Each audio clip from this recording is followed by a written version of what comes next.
Assalamualaikum warahmatullahi. Asyhadu an la ilaha illallah wahdahu la syarika lah, lahul mulku wa lahul hamdu wa huwa ala kulli syai'in qadir. Wa asyhadu anna Muhammadan abduhu wa rasuluh. Amma ba' fa ya ibadallah ittaqullah wa tazawwadu fa inna khairaz zadi taqwa faqad fazal muttaqun. Qala Allah Ta'ala, a'udzu billahi minasyaitonir rajim wa 'allama Adama al-asma'a kullaha thumma 'aradahum 'alal malaikah faqala anbi'uni bi asma'i haula'i in kuntum sadiqin.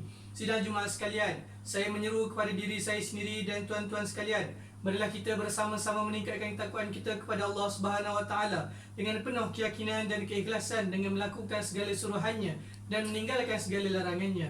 Mudah-mudahan kita menjadi insan yang beriman dan bertakwa serta selamat di dunia dan di akhirat. Khutbah kita pada hari ini bertajuk Kewajiban Menuntut Ilmu. Allah Subhanahu wa taala telah menurunkan Al-Quran kepada Nabi Muhammad sallallahu alaihi wasallam melalui perantaraan malaikat Jibril untuk dijadikan panduan bagi umat manusia. Al-Quran merupakan sumber ilmu yang utama kepada umat Islam khususnya dalam menjalani kehidupan seharian sesuai mengikut kehendak Allah Subhanahu wa taala. Di samping mengajak manusia untuk memerhati dan merenung segala kekuasaan Allah di langit dan di bumi untuk meningkatkan ketakwaan mereka kepadanya. Sidang jemaah yang dikasihi Allah Subhanahu wa taala sekalian, Islam adalah agama yang mementingkan dan menggalakkan umatnya menuntut ilmu. Al-Quran telah memainkan peranan yang penting dalam membina tamadun Islam agar umatnya sentiasa belajar serta mengkaji sesuatu perkara. Perkara ini dapat dibuktikan dengan firman Allah Subhanahu wa taala dalam surah Al-Alaq ayat 1 hingga 5. A'udzubillahi minasyaitonirrajim. Iqra' bismi rabbikal ladzi khalaqal insana min 'alaq. Iqra' wa rabbukal akram. Alladzi 'allama bil qalam 'allamal insana ma lam ya'lam. Artinya, bacalah dengan menyebut nama Tuhanmu yang menciptakan. Dia telah menciptakan manusia dari segumpal darah. Bacalah, dan Tuhanmu lah yang maha mulia, yang mengajar manusia dengan pena. Dia mengajarkan manusia apa yang tidak diketahuinya. Di dalam ayat ini perkataan Iqra' bacaan yang telah disebutkan oleh malaikat Jibril berulang kali kepada Nabi Muhammad SAW menegaskan supaya manusia belajar, mengkaji dan menuntut ilmu. Berdasarkan ayat ini, ulama telah bersepakat bahawa belajar atau mencari ilmu adalah wajib, terutamanya ilmu-ilmu yang berkaitan dengan agama Islam. Kewajiban ini adalah bertujuan untuk menghindarkan umat Islam daripada kejahilan.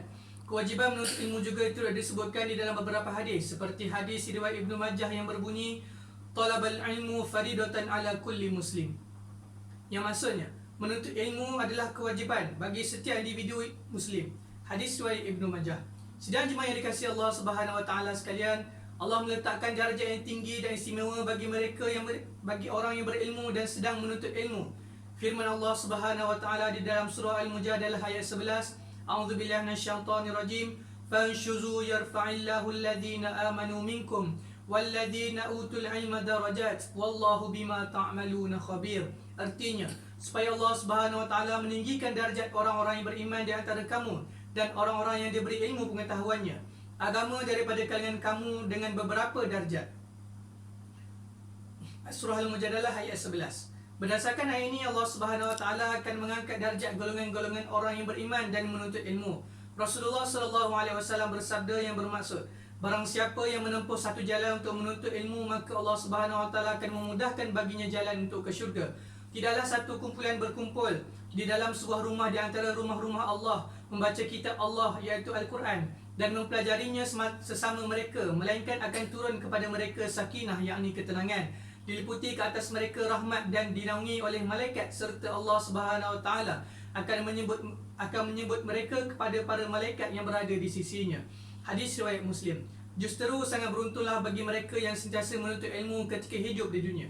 Sidang hadirin rahmati Allah Subhanahu wa taala sekalian, ilmu merupakan cahaya dan petunjuk kepada umat manusia, yang mana tanpanya manusia akan sentiasa berada di dalam kesesatan dan kegelapan. Justeru menjadi tanggungjawab kepada mereka yang berilmu untuk menyampaikan ilmu kepada orang lain sesuai dengan sikap Rasulullah SAW yang sentiasa mendidik dan mengajar para sahabatnya segala ilmu yang baginda miliki. Kewajiban bagi setiap manusia yang berilmu bukanlah sekadar memahami dan mengamalkan untuk dirinya sahaja, bahkan mereka bertanggungjawab menyampaikannya kepada orang lain. Orang yang menyembunyikan ilmu akan diancam Allah Subhanahu wa taala di akhirat kelak dengan siksaan yang dahsyat, sebagaimana firman Allah Subhanahu wa taala di dalam surah Al-Baqarah ayat 159 hingga 160 yang bermaksud, Sesungguhnya orang-orang yang menyembunyikan apa yang telah kami turunkan berupa keterangan-keterangan yang jelas dan petunjuk setelah kami menerangkannya kepada manusia dalam Alkitab, mereka itu dilaknati Allah dan dilaknati pula oleh semua makhluk yang dapat melaknati, kecuali mereka yang telah taubat dan mengadakan perbaikan dan menerangkan kebenaran.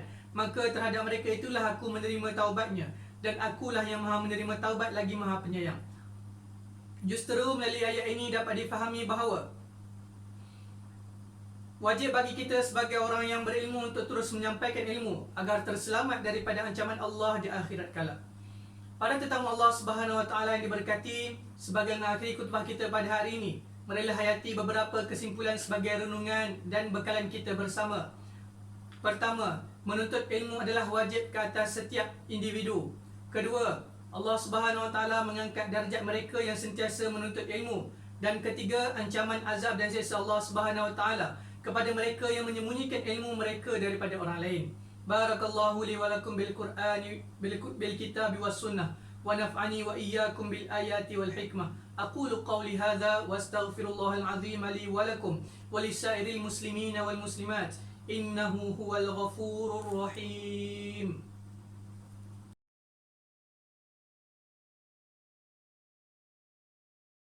Alhamdulillahilladzi amarna bi'ibadatihi alaina dawama ta'atihi wa yassara lana subula hidayatihi. Asyhadu an la ilaha illallah wahdahu la syarika lah wa asyhadu anna sayyidina Muhammadan abduhu wa rasuluh. Allahumma salli wa sallim wa barik ala sayyidina Muhammad wa ala alihi wa sahbihi wa man tabi'ahu bi ihsanin ila yaumiddin. Amma ba'd. Fa ya ibadallah ittaqullah usikum wa iyaya bittaqwallah faqad fazal muttaqun.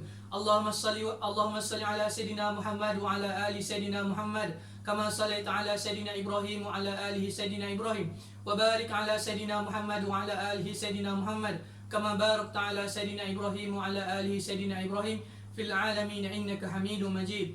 Waradallahu ma'anil khulafai rasyidin al-muhdiyyin sadatina Abi Bakr wa Umar wa Uthman wa Ali wa an baqiyatis sahabati ajma'in wa anit tabi'in wa tabi'it tabi'in bi ihsanin ila yaumiddin. Allahumma ighfir lil muslimina wal muslimat wal mu'minina wal mu'minat al-ahya'i minhum wal amwat innaka sami'un qaribun mujibud da'wat.